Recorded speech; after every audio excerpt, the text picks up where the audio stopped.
வேணும் தம்பிகளே. உங்களுக்கு உங்களுடைய குடும்பத்தில் நான் போய் பார்த்தேன். 3 தலைமுறைகளுக்கு முன்னால் ஒரு பெண்மகள் ஒருவள் மனம் முடிக்காததுக்கு முன்னாலே இறந்து, புரியுதா, அவள் கன்னி தேவதையாக முன்னோர்கள் வணங்கக்கூடிய தெய்வமாக உங்கள் குடும்பத்தில் வழி வந்துக்கிட்டு இருக்கான். அந்த தெய்வத்தினிட்ட போய் நான் கேட்டேன், இந்த செல்ல மக்களுக்கு தை பிறந்த பிறகு திருமண காலம் நடக்கும், அதில் எல்லா தோஷங்களும் நீங்கும், ஆனால் அவங்க பசுதானம் கொடுக்கணும் சிவபெருமானுக்குன்னு சொல்லி உத்தரவில் இருக்கு. பசுதானம் கொடுக்க முடியுமா?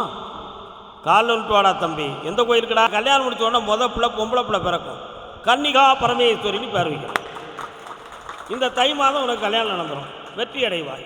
வேற என்னப்பா வேணும்?